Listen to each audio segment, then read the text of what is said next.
Assalamualaikum warahmatullahi wabarakatuh. Dalam surat Fatir ayat 6, Allah Subhanahu wa taala telah berfirman, A'udzu billahi minasyaitonir rajim. Bismillahirrahmanirrahim. Innasyaitana lakum aduwwun fattakhidhuhu aduwwa.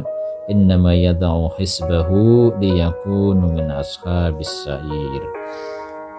Sahabat Al-Sunnah Channel yang dimuliakan oleh Allah, melalui ayat ke-6 dari surat Fatir itu Allah menegaskan kepada kita, Allah memaklumatkan kepada kita, Allah memperingatkan kepada kita manusia bahwa iblis atau setan adalah musuh abadi manusia.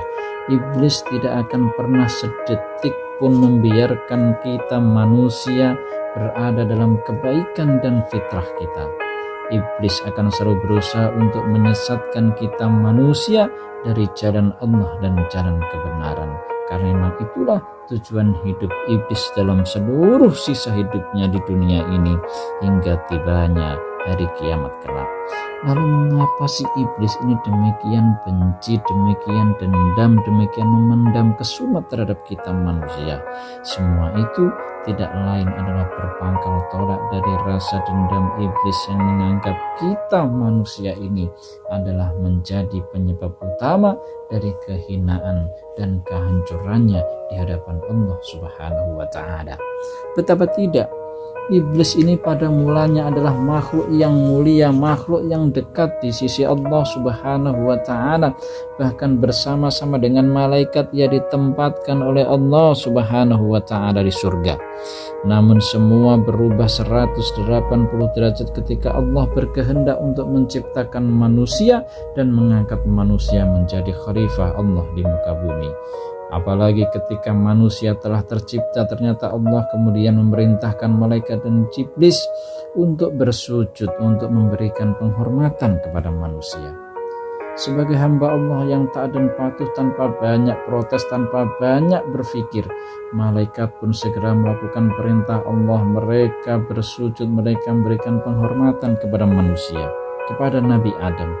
Tapi tidak demikian halnya dengan iblis, merasa dirinya lebih hebat, merasa dirinya lebih mulia, merasa dirinya lebih dahulu diciptakan oleh Allah Subhanahu wa taala.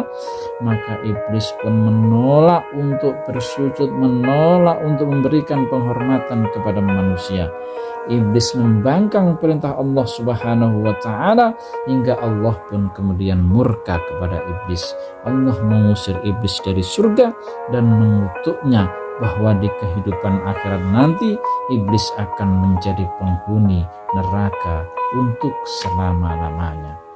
Sahabat Al-Sunnah Channel yang dimuliakan oleh Allah, merasa diperlakukan tidak adil, iblis pun kemudian memaklumatkan perang kepada kita, kepada manusia yang ia anggap menjadi penyebab utama atas jatuhnya reputasi dan kehancuran dirinya di hadapan Allah Subhanahu wa taala. Di hadapan Allah Subhanahu wa taala dengan lantang iblis bersumpah, Rabbi bima aghwaytani la uzayyananna lahum fil ard wa la ughwiyannahum ajma'in illa ibadaka minhumul mukhlasin. Wahai Tuhanku, karena Engkau telah memutuskan bahwa aku sesat, maka aku pasti akan menjadikan kejahatan terasa indah bagi manusia di muka bumi ini. Aku akan menjadikan manusia semua tersesat dari jalanmu kecuali hamba-hambamu yang telah terpilih di sisimu. Begitulah sumpah iblis yang luar biasa kepada kita. Dia akan selalu berusaha untuk menyesatkan kita, untuk memperdayai kita agar kita jauh dari Allah Subhanahu wa taala, agar kita menjadi hamba-hambanya yang durhaka kepada Allah, menjadi hamba-hambanya yang pembangkang, menjadi hamba-hambanya yang suka melanggar aturan-aturan Allah, melanggar perintah-perintah Allah. Iblis ingin membuktikan kepada Allah bahwa Allah telah salah, telah menganak emaskan kita manusia. Allah telah salah memuliakan kita manusia menjadi khalifah Allah di muka bumi. Alhamdulillah atas kemurahan Allah, atas kasih sayang Allah yang demikian luar biasa besar kepada manusia, yang tanpa batas kepada manusia, Allah kemudian berkenan menjadikan amalan-amalan tertentu yang jika kita lakukan dengan istiqomah, dengan sebenar-benarnya untuk meraih ridha Allah dan petunjuk Allah, maka insya Allah amalan tersebut akan dapat menyelamatkan kita dari tipu daya, dari tipu muslihat, dari keburukan-keburukan yang hendak ditimpakan oleh iblis terhadap kita.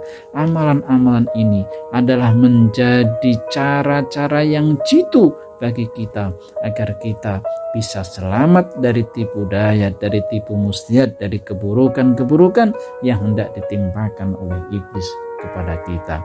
Ada banyak amalan-amalan yang dijadikan oleh Allah, jadikan wasilah oleh Allah untuk menyelamatkan kita dari tipu daya, dari tipu muslihat dan keburukan daripada iblis. Dan dalam kesempatan ini saya ingin menyampaikan setidaknya 15 amalan yang dapat menjadikan kita selamat, yang dapat menjadi cara yang jitu bagi kita agar kita bisa selamat dari tipu daya, dari tipu muslihat, dari godaan, dari keburukan-keburukan yang hendak ditimpakan oleh iblis terhadap kita. Dan marilah satu persatu kita telaah, kita kaji amalan-amalan ini untuk kemudian kita amalkan dalam kehidupan kita sehari-hari agar kita menjadi orang-orang yang selamat, menjadi orang-orang yang terlindungi dari tipu daya, dari tipu muslihat, dari godaan, dari keburukan-keburukan yang hendak ditimpakan oleh iblis terhadap kita. Jika kita melakukan semua amalan ini dengan istiqomah, dengan sebenar-benarnya, maka insya Allah kita akan menjadi orang-orang yang selamat, orang-orang yang berbahagia di dunia dan di akhirat. Wallahul musta'an. Sumassalam. Wassalamualaikum warahmatullahi wabarakatuh.